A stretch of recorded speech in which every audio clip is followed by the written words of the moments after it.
Shark Tank, a Silicon Valley-themed television series, has attracted many entrepreneurial eyes on it, as the show provides a massive shot for growing entrepreneurs to pitch their ideas and get picked up by an investor to fund the idea and flourish the business up. The show has shown a number of scam ideas pitched on air. Here are 7 awful scams on Shark Tank. 7. Hillbilly. A duo appeared on the show to pitch their clothing brand and straight up offered 25% stakes of the company to the investors against a huge sum of $50 grand. Apparently, they came to an arrangement along with John Foxworthy, which was later called off immediately as no formal contract was signed among both the parties. The entrepreneur couple said to have tried many other businesses together in the past, but nothing ever worked out, and their clothing brand, Hillbilly, was the one they wanted to make successful. It turned out that the offering of shares in the company was all a hoax, as they only wanted to be on a TV screen to publicize their brand. Number 6. 365. William Strange, a challenging startup mastermind,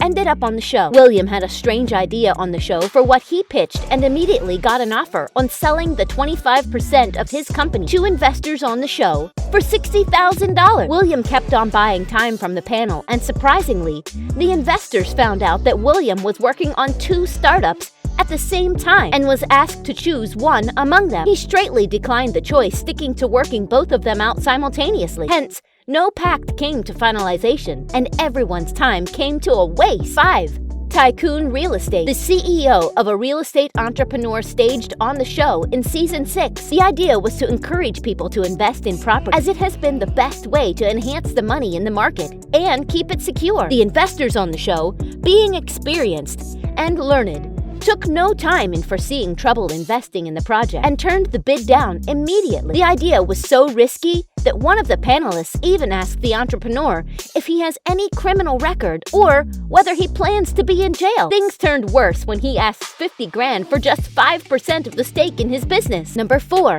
Breathometer. Charles Michael Yim introduced a revolutionary device on the show that made all the investors panel go crazy over it unanimously. They intended to invest a total of $1 million in the first round itself. Charles' device had to be connected to a smartphone, and once a person blows onto it, it shows the alcohol level of the person on the specified application downloaded on the phone. The idea behind the pitch was to ensure safe driving the country, staying within the legal boundaries, and its concept made the panelists go wow. The legal authorities later put up an objection on the device that showed inaccurate results, way lesser than real. Number 3. You Smell. You Smell, a high-end soap brand, was pitched by Megan Cummins. Packaging-wise, the brand was a complete failure, but somehow it received attention from an investor who agreed to pay $50,000 for half the stakes of the company and a salary of $55,000 per month. In addition to it, Megan played a trick on the sharks by gaining popularity via her appearance on the show. She started to receive better offers from the investors outside of the show, and she sold the brand to an outside investor